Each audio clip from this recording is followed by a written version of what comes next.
Hi, welcome to the Data Friday. My name is Olschimke. I'm the CEO of Scalefree. We run a session here every Friday to allow you, the audience, to ask questions about data vault, data-driven applications, data mining, cloud computing, MVP stuff if you want, and so on, right?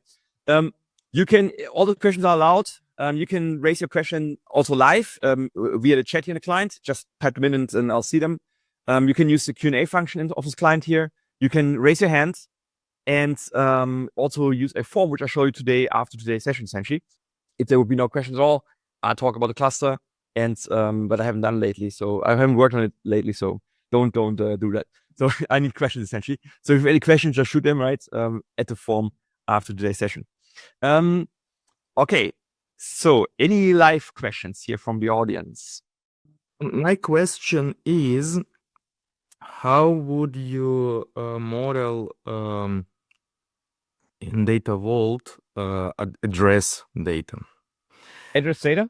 Address data, yes. So for example, we have several systems which provide address data, yeah, so street names and so on.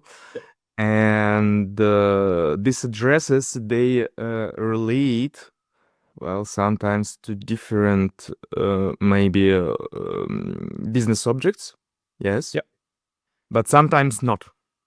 Yeah. Yeah, so several systems, they provide data for the same, let's say, yeah, for the same business object. Yeah, okay. And do you have your own address table in this regard? And there's some foreign keys from, let's say, a customer to one of the addresses? In some cases, yes. Some systems, they do have separate tables for that. And yes, they have keys, but not business keys, of course. Yeah, they have surrogate keys, yes. But some systems, they provided this information as a part of descriptive, let's say, like columns for business object. Yeah. Okay. So I'm very much, especially when I model the raw data vault, I'm very much data driven, right? So which means that if, let's say, you have a table like in Salesforce where you have a contact record, and on the contact record you have a few addresses, let's say a billing address, a shipping address, and another address. So those three different addresses we have, and then each address has a street name, a zip number, a city name, country code, and so on. So you have a billing city, shipping city, other city, essentially on the contact data. In this case, I would model the data just as it arrives, very much data driven, just as attributes on the contact hub. So you have a contact hub that contains some addresses in the satellite, essentially. Three times the city, 3 times the street, and so on. Just because that's how the data gets delivered. I wouldn't care for the raw data vault that, yes, there might be, let's say, an overlap of addresses, multiple contacts living at the same address. So be it.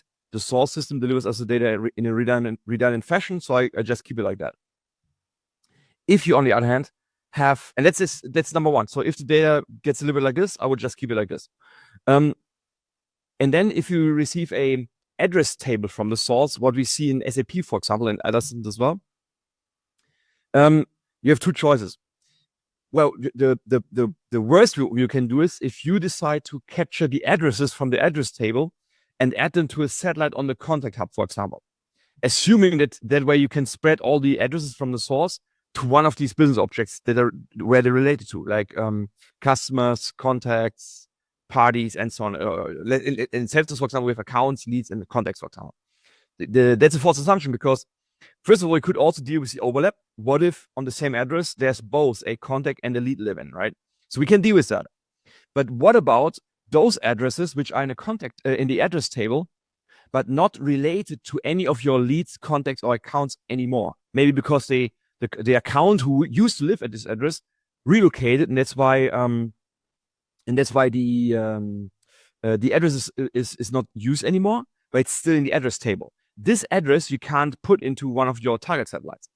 And what we see is that when you have a conditional logic inside your loading patterns in your loading statements, if this address belongs to a customer, then put it into the satellite for the customer records, and so on, right? This conditional logic has a high risk to break. So that's why we don't use any. That's one of the reasons, not the reason, but it's a big reason. It's one of the reasons why we don't use any conditional logic in the loading procedures for the raw data vault, but also for the staging area or your data lake, essentially. No conditions at all. Any condition is part of your business logic and belongs to the business vault. That's number one. So you have two choices that remain. You would either consider the address table in your source as a hub, as a business object, and therefore a hub, there might be some cases for this, like in insurance or something, when you have a location and a lot of stuff is happening at this location, right? The accident is happening there, but also the witness report is written there and so on. So you consider this as a business object and therefore it becomes a hub, or you consider it as a reference table or reference data, and then it becomes either a reference table or reference hub and a reference satellite, and simplifies the model to some extent.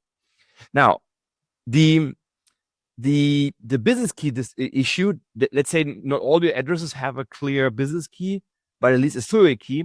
Well, that surrogate key or this technical ID is also a candidate for a business key, right? In a hub. It might be not the best business key, but because it's not readable. But if there's nothing better, then we go for a surrogate key. That's for sure.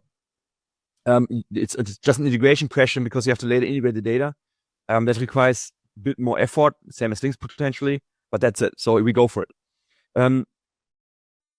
So you could use the address ID, the technical ID, as a business key in your address hub, and then all the descriptive data is attached is stored in a satellite attached to the address hub. Essentially, that's the basic idea. And then you just create a link. There's a foreign key from your contact table to the address. This foreign key becomes the basis for your relationship, or is the relationship, and becomes the basis for your link between the contact hub and the address hub. That's the basic idea.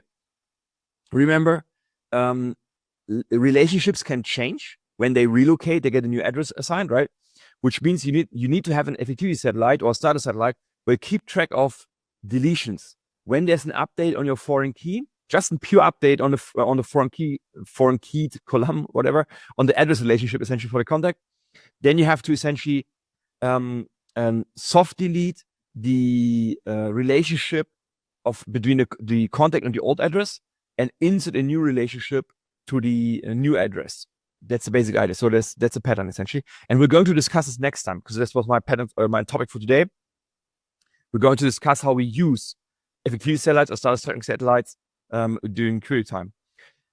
So you just create a link between the two hubs and you're done more or less. Standard data vault design. If you don't consider the address as a business object, then typically it's a bit more efficient, or let's say it's simpler. Maybe not more efficient, depends actually. But it's a simpler model if you consider the address as a reference, as reference data. And then in the most simple design, you just have a reference table. The code, maybe in the worst case, your your address ID, the technical ID, or maybe some more readable natural key for your address, if you have that. Haven't seen that. So use the address ID, and then all the attributes that describe the address, the street name, the city name, and so on, as attributes, additional attributes in the same entity. So it's a flat and white table, code, and then the descriptive fields. That's the most simple model. And then what you do is in the contact satellite, where you have a reference to the address. So they say, okay, this contact lives at address 55. Well, this 55 we consider now as a reference code and therefore as descriptive data, which means we just keep the 55 in the satellite describing the contact. So we got the address reference as a descriptive field in your satellite, says 55. If you want to know more details about 55, you have to join the reference table for addresses and get all the details, what's behind the address 55, that street, that city, that zip number, and so on. That's the basic idea. Now, the problem with this reference table is that it doesn't keep track of any changes. So when they rename it street, for example, I mean, if the contact relocates, you get a new address. That's fine. That's easy. But if the city government renames the street name, you could easily argue, why don't we just somehow update the address inside this reference table? And this update you have to do because you can't track changes in a standard reference table. When they change an address, you insert a new delta type of record, right? That's not going to happen. And that's why we have a bit more complicated design, but that's a typical default these days. We have a reference hub where it keeps track of your codes, but without hashing. So it's a simplified hub essentially, no hash key, but just the codes essentially. and a load date and record source. And then we have the reference satellite. In this case, we keep track of the changes. Just like in an ordinary satellite, the only difference is in your parent, you have no hash key. So you use the code in your satellite to refer to the parent. Code, load date, that's your primary key in a reference satellite. So that's where we keep track of changes.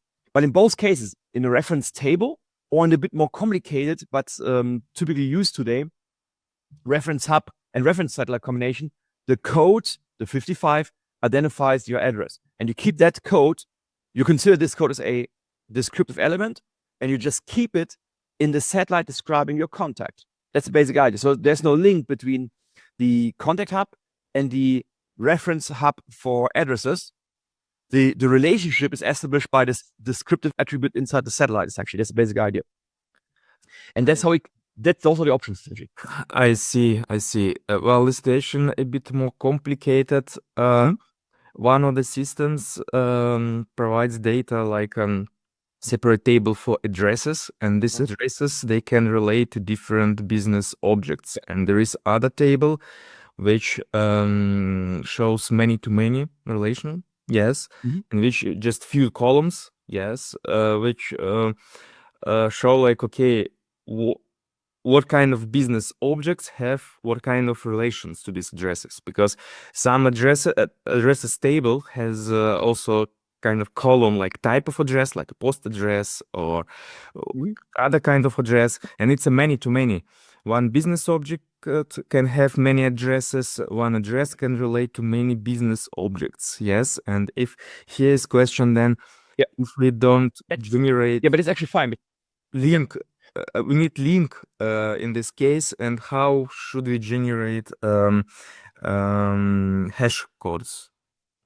Yeah, so in this case, when you have a separate address table and maybe a relationship table in between your business objects and the address table, essentially, relatively simple, more or less the same approach. So you have the address hub.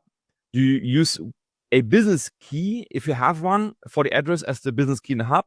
Or in the worst case, you use the technical ID for the address inside the address table. Use that one as a business key for the address hub, because that's what it is. So you have to identify the address. If there's no natural key, go for technical ID. That's one of the options that are available. And then you have your contact. So you just model the contacts and the other business objects just like we would do before. So you identify the business key for contacts and so on. And then you have this link table essentially inside your source system. This relationship table, the end-to-end relationship, and that's the link essentially in the data vault design. So when a address is related to, let's say, a customer, then you load the link for that. I think is it a problem that in the relationship table there's references to different business objects at the same time in different columns, maybe? Yeah. Yes. Right. Or do they have a generalized, like in Microsoft CRM? They have a very generalized approach. They use, I believe they have like contact accounts, leads, or customers accounts, leads. I believe they consider them as contacts. So there's a generalized object, and this contact object or this contact reference is used in this relationship table. And a contact could be either a customer or an account or a lead. Yeah. Yes. Okay, if that's the design, okay, that's a different story now. So, in this case, what you do is you create. So we go I'm very much data driven here, right? Because I work on Flow BI, and it's a Gen AI that can generate the whole thing, and you have to get this done without any conditions. That's the important piece. That's how we do it in Gen AI this as well. Now, what we do is this. Let's say in this bridge table, so you have three different objects. You have leads, accounts, and contacts on one side. That's three tables in the source. Then you have the address table on the left, and on the middle you have a bridge table that refers not to an account or a contact or a lead. It refers to a customer. Let's say that. So the customer is a generalized object, and it could be either, in the terms of the source system, could be either a account or contact or lead. That's the basic idea. So this relationship table refers to a customer business key. Well, first of all, I know from Microsoft CRM that the keys for contact, lead, and account are not overlapping. So they're unique by themselves, essentially, or globally unique, let's say. And with that in mind, what we're doing is we establish a link from the bridge table between a generalized object now, because that's how the source system works. And I said I'm data driven here, right? So we have to build a custom hub first place. So we have a relationship between a address and a generic customer. And some business key, you have at least a technical ID of the customer, something that identifies the contact, lead, or account later in the system. So we have something there to identify those three sub-objects. But that's the first thing you do. You establish a customer hub, the address hub, and create the link in between. You don't know yet how this relationship looks like. Which contact, lead, or account is referred from this relationship. You don't know that in the raw data vault, actually. So we have the customer hub, we have the address hub, the link in between. Remember the FATV satellite to keep track of from when to when this generic customer lived at this address. And then you just model the contacts, the leads, and the accounts the way you would typically do. So you have account hub, lead hub, contact hub, and the satellites to describe all that. That's your raw data vault. That's all you know. Now, in the business vault, we know a little bit more because, but it's a business rule now. We know that if, and here's the if, right, as a condition, if the UUID of the customer in your customer hub is also in the lead hub or in the lead satellite describing the natural business key of the lead, if you can establish a relationship based on the UUID essentially, then this customer in a generic hub must be a lead. So you can have a link in your business vault creating those link entries now. It's just a simple select statement. I would visualize this. Simple select statement, simple where condition. That's your lead. It's your link between customers and leads. And you do the same for contact and account. And you're done. So the relationship, the final relationship, we can only build in the business vault because that requires a condition essentially. Okay, thanks. Cool. Hope it helped. But good question. Thanks for the live question here. If you have a question like this, use a form here behind this URL, sfr.de/Friday. That's where you can submit questions. You can also raise them live, right? But I'm completely unprepared though, so I have no slides, no nothing, right? Can't show you anything. I should have brought my tablet here. If you want to join our other consultants at Scalefree to discuss Rescape and DBT, that's behind scalefree.to/webinars. That you can sign up for those sessions. They're once a month essentially. And if you can't wait until next Friday, or there's a long weekend at the moment, so at least here in Germany, the Data Innovation Exchange is open 24 hours, which means it's a forum-style community where you can ask your questions and then get your questions essentially. Cool. Thanks for joining. Thanks for the question, Dennis, and hope to see you next Friday, guys. Thank you, guys.